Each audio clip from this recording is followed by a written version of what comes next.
Hi everybody. As I looked through the chapter on theory, it seemed to me that things weren't as explicit as I thought they should be. So I wanted to add a little presentation on why theory is important and why it's a concern for program planners. So let me get my PowerPoint started here. So what is theory and why should I care? What do theories do? Theories do a couple of things. They explain relationships among concepts, and because we can understand the relationships, we can make predictions about what's going to happen in the future. It's important to note that some theories are better than others. Some are more accurate at predicting the future because the explanation is clearer, and some are not quite so well developed. So just keep that in mind. So let's talk about some examples of how theory can be used to guide program planning. The chapter really talked about theories as they relate to the general concept of planning programs, basing them on Maslow's hierarchy of needs, for example. But theories are also useful in addressing the specific needs of a specific, and planning programs that specifically address those needs. So here's an example of how we can use theory to address a specific need. A couple of things that I want to mention.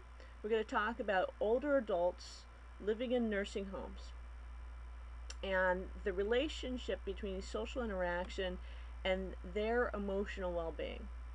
Ultimately, we'd like to create programs that help older adults improve their state of emotional well-being. There's a trend you should be familiar with, which is that older adults tend to have smaller social networks than at other points in life. And for folks living in nursing homes, there are high rates of loneliness and depression. It's very pervasive. So the solution becomes, what can we do as program planners to create social relationships that help reduce feelings of loneliness and depression? There's two questions to consider. There are two theories that I'd like you to become familiar with. One is called activity theory, one is called socio-emotional selectivity theory. Both theories describe the relationship between social interaction and emotional well-being. And the two questions that we need to think about are, how would each theory influence program planning?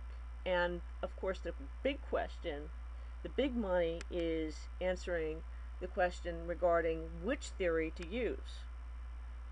So we're going to work through this. I'm going to start by using a little activity. I'd like to make a prediction for you. I'd like you to imagine that you've just moved to a new town. After spending the past week unpacking boxes, the house is in great shape, the family is settling in. The weekend's coming up. On a piece of paper, list the people that you would like to spend your time with. And it's okay to just describe a category like a church group or something like that. But I'd like you to think about who you'd like to spend your time with in this new setting. And I'm going to pause here. You can put the presentation on hold if you like, respond to it, and then I'm going to make my prediction. I'm going to guess what your answer is going to be.